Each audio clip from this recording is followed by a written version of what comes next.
Pria sangat suka mengkoleksi barang-barang mewah. Ia juga tergolong anak yang boros. Seringkali ia membeli barang-barang mahal hanya untuk pamer ke teman-temannya.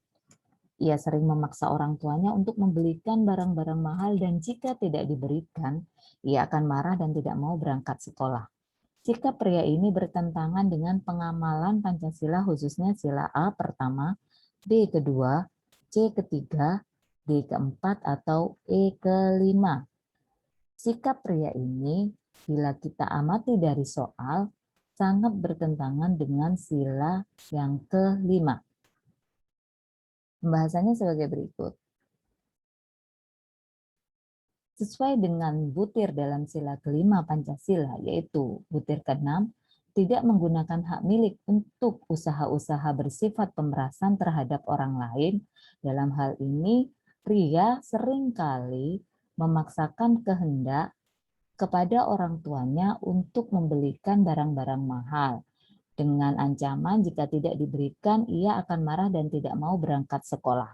Nah, hal ini sangat bertentangan dalam sila kelima, tepatnya butir keenam. Selanjutnya, butir ketujuh, tidak menggunakan hak milik untuk hal-hal yang bersifat pemborosan dan gaya hidup yang mewah. Dari sikap pria, butir ketujuh sangat sesuai sekali. Jadi sudah jelas untuk soal ini jawaban yang paling benar adalah E. Selanjutnya, pada Agustus 2019, publik Indonesia terkejut melihat kemarahan orang Papua atas kasus rasisme terhadap para mahasiswa Papua di Surabaya pada 16 Agustus 2019. Akhirnya, sejumlah unjuk rasa memprotes kasus rasisme di Surabaya itu dan berkembang menjadi amuk massa.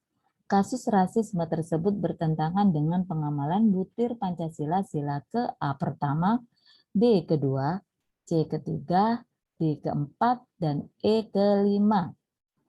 Dari soal di atas, rasisme kembali menjadi sorotan. Jadi sudah jelas untuk soal ini, sila yang tepat adalah sila ketiga.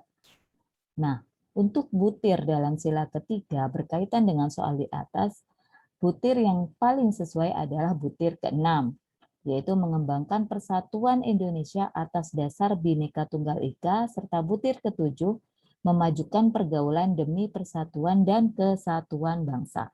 Jadi sudah jelas untuk soal ini jawabannya adalah C. Selanjutnya, terorisme adalah perbuatan yang menggunakan kekerasan atau ancaman kekerasan yang menimbulkan suasana teror atau rasa takut secara meluas, yang dapat menimbulkan korban yang bersifat massal dan atau menimbulkan kerusakan atau kehancuran terhadap objek vital yang strategis, lingkungan hidup, fasilitas publik, atau fasilitas internasional dengan motif A. Agama, politik, dan ideologi, B.